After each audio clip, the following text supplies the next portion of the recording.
আসসালামু আলাইকুম। বার্সেলোনা কালকে ক্রেজি ভাবে একটা কামব্যাক করছে সেল্টা ভিগোর সাথে 3-1 গোলে পিছিয়ে থেকে সেই ম্যাচে আসলে 4-3 জয়লাভ করে, এটা দুর্দান্ত একটা ব্যাপার। আর সিজনেই প্রথম না অ্যাথলেটিকোর সাথে, বেনফিকার সাথে অনেকগুলো ম্যাচ আসলে বার্সেলোনা এই সিজনে ফিরে আসার গল্প লিখছে। কালকে একটা অন্য লেভেলের ছিল, একদম আউট অফ দ্য ওয়ার্ল্ড। কিন্তু অনেকে বলতেছে কালকের ম্যাচটা নাকি লা লিগা ডিসাইডার হয়ে গেছে, কিন্তু আমার কাছে এটা এক সেকেন্ডের জন্য মনে হয় নাই। কালকে যদি বার্সেলোনা পয়েন্ট লুজ করতো অথবা হেরে যাইতো, তারপরে অ্যাথলেটিকো মাদ্রিদ অথবা রিয়াল মাদ্রিদের এই চ্যাম্পিয়ন ফাইটে ব্যাক করার সামান্য একটু সুযোগ ছিল। আমি বলতে চাইতেছি কালকে যদি বার্সেলোনা হেরেও যেত সেল্টা ভিগোর সাথে, তারপরে বার্সেলোনাই লা লিগা চ্যাম্পিয়ন হইতো। কারণ রিয়াল মাদ্রিদ, অ্যাথলেটিকো মাদ্রিদ অধারাবাহিক একেবারে। রিয়াল মাদ্রিদ যে 6টা-7টা রাউন্ড বাকি আছে লা লিগার, এখানে কম করে হলে 2-3টা ম্যাচে পয়েন্ট লুজ করবে রিয়াল মাদ্রিদ, আপনি নোট করে রাখতে পারেন। বার্সেলোনা এই সিজনে ইউরোপের সব থেকে সেরা অ্যাটাকিং ত্রায়ো, সব থেকে বেশি গোল করছে, অ্যাটাকিং সাইড সব থেকে সেরা, এখানে আসলে সন্দেহ প্রকাশ করার কিছু নাই। লেভেনডস্কি, রাফিনা, লামিন, ইভেন ফার্মিন দুর্দান্ত। বার্সেলোনার এই অ্যাটাকিং নিয়ে আসলে কিছু বলার নাই, বলার ব্যাখ্যা করার কিছু নাই, সবাই জানে, সবাই অনেক কথা বলতেছে। আমি এখানে কথা বলতেছি আসলে বার্সেলোনা ডিফেন্স লাইন নিয়ে। বার্সেলোনা ডিফেন্স লাইন লাস্ট 2টা ম্যাচে, সিগন্যাল ইদুনা পার্কে এবং কালকে ঘরের মাঠে, বার্সেলোনার ডিফেন্স লাইন 6 গোল হজম করছে লাস্ট 2 ম্যাচে। বার্সেলোনা পুরো সিজন জুড়েই কিন্তু হাই ডিফেন্সিভ লাইনে খেলছে, আর দুর্দান্তভাবে সেটা মাঠে কিন্তু অ্যাপ্লাই করতে পারছে হ্যান্সি ফ্লিকের আন্ডারে বার্সেলোনার ডিফেন্ডাররা। যার যেটা দায়িত্ব সে সেটাই করছে। কিন্তু 2টা ম্যাচ দেখে মনে হয়েছে বার্সেলোনার ডিফেন্সিভ ইউরোর অথবা ইন্ডিভিজুয়াল ইউরোরগুলো একদম চোখে লাগে আছে। এর আগে যে করে নাই এই ইউরোরগুলা তা না, বার্সেলোনার ডিফেন্ডাররা অনেকগুলো ভুল করছে মৌসুমে, কিন্তু অ্যাটাকিং সাইডের অতি ভালো পারফরমেন্স এটা আসলে আড়াল করে দিছে, আমাদের চোখের সামনে আসে না এগুলা। ম্যাচ জেতার পরে, যখন দিন শেষে ইউরো করার পরে যখন ম্যাচ জিতা যায়, তখন আসলে এগুলা চোখের সামনে আসে না, আমরা কেউ নোটিশ করি না, কেউ নোটিশ করে না, এটা নিয়ে আলোচনা হয় না। এটা হলো সবথেকে বড় কথা। কিন্তু গত 2টা ম্যাচের আসলে ইউরোগুলো একদম চোখে লাগার মতো। সিজনের শেষে এসে একটা জাস্ট শুধু বালডে ইনজুরি হওয়ার পরে মার্টিন্স নিজের কোনো দায়িত্ব পালন করতে পারে না আমার মনে হয় না 2 ম্যাচে। কি রেখে কি করতেছে আসলে, নিজের খেয়ে হারাই ফেলতেছে মাঠে বারবার। বালডে যেটা করে অফসাইড ট্র্যাপ অথবা সামনে এক আক্রমণে গিয়ে আবার সঠিক সময় ব্যাক করা, মার্টিন্সের কাছ থেকে আসলে দেখতে পাই নাই। আমরা কিন্তু বলতেছিলাম যে বার্সেলোনা টিমের ডিফেন্সের লিডার হচ্ছে ইনিগো মার্টিনেজ। সেই ইনিগো মার্টিনেজের কাছ থেকেও কালকে আমরা কি একটা বাজে একটা পারফরমেন্স দেখছি, কালকে ভালো একটা পারফরমেন্স দেখি নাই। ইভেন কুবারসিও কালকে সলিড ছিল না। ডটমুন্ডের সাথে আমরা দেখতে পাইছি ডিফেন্ডারদের নাজেহাল অবস্থা বার্সেলোনার। আপনি বলতে পারেন যে ডিফেন্ডাররা টায়ার্ড অলরেডি, সিজনের 35-40টা করে ম্যাচ খেলে ফেলছে প্রত্যেকটা ডিফেন্ডার, এখন এই সময় এসে এই ইউরোগুলো করা স্বাভাবিক। হ্যাঁ, আমিও আপনার সাথে একমত, টায়ার্ডনেস প্রত্যেকটা টিমের প্রত্যেকটা প্লেয়ার আসলে পেয়ে বসছে। কিন্তু লাকি ভাবতে পারেন বার্সেলোনা টিমকে যে ইউরোগুলো আসলে সিজনের মিড পয়েন্ট থেকে অথবা সিজনের শুরু থেকে শুরু হয় নাই, সিজনের লাস্টে এসে এমন এমন একটা সময় শুরু হয়েছে ইউরোগুলো করা, যখন প্রায় লা লিগা জেতা কনফার্ম, চ্যাম্পিয়ন্স লিগের সেমিফাইনালে আছে টিম এবং কোপা দিলের ফাইনালে আছে। সো এখানে আসলে সামান্য কিছু ম্যাচ বাকি আছে। আর বার্সেলোনার একটা সুবিধা যে ক্লাব ওয়ার্ল্ড কাপ খেলতে হবে না, এটা একটা সুবিধা যে প্লেয়াররা লম্বা একটা সময় রেস্ট পাবে এই সিজন শেষে, লিগ শেষে, চ্যাম্পিয়ন্স লিগ শেষে। সেখানে আসলে হাইলাইন ডিফেন্স কিন্তু আসলে একটা অ্যাটাকিং ট্যাকটিস। হাইলাইন ডিফেন্স যে আমরা বলতেছি, কিন্তু এটা কিন্তু আসলে ডিফেন্ডিং ট্যাকটিস না। হাইলাইন ডিফেন্স খেলা আসলে কিন্তু ডিফেন্ডারদের আসলে সুইসাইড করানোর মতো একটা অবস্থা এটা। কারণ আপনি হাইলাইন ডিফেন্স যখন খেলবেন, আপনার টিম যখন অতিরিক্ত গোল পাবে, আপনার টিম যখন অ্যাটাকে যেমন হেল্প পাবে, তেমন কিন্তু ডিফেন্ডিংয়ে কিন্তু আপনার প্যারা পাইতে হবে, ডিফেন্ডিংয়ে আপনার সাফার করতে হবে, এটাই স্বাভাবিক। কিন্তু এই পাউ কুবার্সি, ইনিগো মার্টিনেজ, বালডে এবং কুন্ডে এই পুরো সিজন জুড়ে এটা দুর্দান্তভাবে হ্যান্ডেল করছে। যেমনভাবে এটাকে সহায়তা করছে, তেমনভাবে ডিফেন্সিভে আবার নেমে আসছে ঠিক সময়ে, ট্যাকেলগুলো দুর্দান্ত ছিল।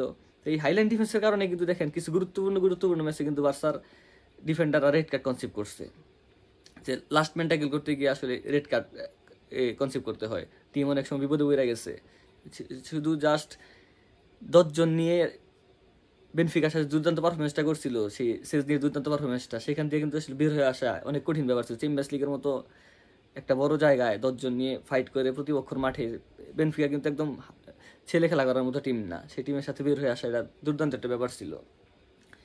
কালকের ম্যাচে আপনি দেখেন ডিজং এর একটা ইন্ডিভিজুয়াল ইরর, সেখান থেকে একটা গোল, তারপর সেজনির একটা ইরর, সেখান থেকে গোল। ইনিগো মার্টিনেজ, কুবার্সি বারবার আসলে বিট হইতেছে, অফসাইড ট্র্যাপ করতে গিয়া ট্র্যাপ করতে পারতেছে না, বারবার আসলে সেল্টা ভিগোর ফরওয়ার্ডরা বারবার ব্রেক করতেছে। ইভেন কালকে হাই প্রেস করতে গিয়ে কিন্তু বার্সেলোনা টিম ধরা খাইছে, মানে হাই প্রেস করতেছে, হাই প্রেস 1-2 খেলে কিন্তু সেল্টা ভিগো বারবার বের হয়ে আসছে। মানে ফার্স্ট ডিফেন্স লাইন যে আপনার ফ্রন্ট থ্রি যে ডিফেন্স লাইনটা হয় আর কি হাই প্রেসের সময়, তারপরে মিডফিল্ড লাইন আরেকটা ডিফেন্স, 3টা পার্টের ডিফেন্স যদি আপনি ধরেন, ফরওয়ার্ড 3জন, মিডফিল্ড 3জন এবং ডিফেন্ডার 4জন। ফার্স্ট ডিফেন্ডার আপনার কিন্তু 3জন ফরওয়ার্ড, সেকেন্ড ডিফেন্ডার হচ্ছে আপনার 3জন মিডফিল্ডার। সেই ফার্স্ট এবং সেকেন্ড যে ডিফেন্স লাইন আছে সেটা বারবার বিট হয়েছে কালকে বার্সেলোনা টিম হাই প্রেস করতে গিয়া। সেল্টা ভিগো দুর্দান্তভাবে 1-2 খেলে কিন্তু বের হয়ে আসছে, বারবার অ্যাটাক করছে। যে ফ্ল্যাঙ্কে যে স্পেসটা ক্রিয়েট হয় হাইলাইন ডিফেন্স খেললে, আপনার পিছনে অনেক বড় একটি স্পেস থাকে, সেই স্পেসটা কালকে দুর্দান্তভাবে কাজে লাগাইছে। পুরো সিজন জুড়ে আসলে বার্সেলোনাটা দুর্দান্তভাবে হ্যান্ডেল করছে, বার্সেলোনার প্লেয়ারদের ফুয়েল ছিল। কালকে দেখে মনে হয়েছে যে আসলে একটু ফুয়েলের ঘাটতি, প্লেয়ারদের ভিতরে ফুয়েলের ঘাটতি, তার জন্য বারবার ওই ফ্ল্যাঙ্কের জায়গাটুকু সেল্টা ভিগো ইউজ করতে পারতেছে, বার্সেলোনার প্লেয়াররা কভার করতে পারতেছে না, কভারিংয়ে দুর্দান্ত দুর্বল বোঝা যাচ্ছে কালকে। ইভেন সেজনি যদি কালকে একটা ডাবল সেভ করছে, ভালো কিছু সেভ করছে, এগুলো না করলে আসলে রেজাল্ট যাতা হইতেই পারতো। তারপর রেফারিং নিয়ে কথা বলতে চাই না আসলে। এই সিজনের শেষ পর্যায়ে আইসা আমি এখন একটু কথা বলতে চাই, যদি বার্সেলোনা এই ভুলগুলা ডর্টমুন্ড এবং সেল্টা ভিগোর সাথে যে ভুল করছে, এই ভুলগুলা যদি আসলে ইন্টার মিলানের সাথে করে, তাহলে বার্সেলোনার দারুণভাবে পোহাইতে হবে, এটা সাফার করতে হবে। এবং ইন্টার মিলান হচ্ছে ইউরোপের অন্যতম অন্যতম বলবো কি সেরা defending side, solid defending side হচ্ছে ইন্টার মিলান। পুরা চ্যাম্পিয়ন্স লিগে মেবি 4টা গোল খাইছে, তাও সেখান থেকে 3টাই বায়ার্ন মিউনিখের সাথে এই কোয়ার্টার ফাইনাল আইসা। তার আগের 11টা-12টা ম্যাচে মাত্র 1টা গোল খাইছে। সলিড ডিফেন্ডিং এবং ট্রানজেকশনে দুর্দান্ত, এত ফাস্ট ট্রানজেকশন, ডিফেন্স করে যখনই বল পায় ফাস্ট কাউন্টার অ্যাটাক বলতে আমরা আসলে ফাস্ট কাউন্টার বলতে যেটা বুঝি, ট্রানজেকশনে তো দুর্দান্ত ইনজাগির টিমটা। তাদের বল হোল্ড করার মতো প্লেয়ার আছে, লাউতারো মার্টিনেজ, থুরাম দুর্দান্ত বল হোল্ড করতে পারে এবং মিডফিল্ড থেকে ভালো বল সাপ্লাই করার মতো মিকাতেরিয়ান বলেন অথবা নিকো বারেলা বলেন দুর্দান্ত বল বাড়াইতে পারে। সেইখানে যদি বার্সেলোনা হাই ডিফেন্স খেলতে গিয়া এইসব ইরোরগুলো করে স্বাভাবিক, যেগুলা লাস্ট 2 ম্যাচে করতেছে, সেখান থেকে এগুলো ওভারকাম করা বার্সেলোনার জন্য অনেক টাফ হয়ে যাবে। কারণ কোয়ালিটির প্রশ্ন যদি করেন, আমার মনে হয় ইউরোপের এখন সব থেকে আন্ডার রেটেড প্লেয়ার হচ্ছে লাউতারো মার্টিনেজ। পারফরমেন্স 100, হাইপ 0, দুর্দান্ত একটা প্লেয়ার। লাস্ট কোপা আমেরিকায় তার নিজের প্রুভ করছে, আগের বার চ্যাম্পিয়ন্স লিগও নিজের প্রুভ করছে, কিন্তু আলোচনা কম হয় এই লাউতারো মার্টিনেজ নিয়ে। ইতালিয়ান লিগটাও আন্ডার রেটেড, আর ইতালিয়ান লিগের প্লেয়াররা যারা পারফর্ম করে তারা আসলে আন্ডার রেটেড। এই নিকো পাসকি দুর্দান্ত পারফরমেন্স করতেছে কিন্তু আন্ডার রেটেড। এখান থেকে আসলে কনসার্নের বিষয় হচ্ছে এখন বার্সেলোনার ডিফেন্স।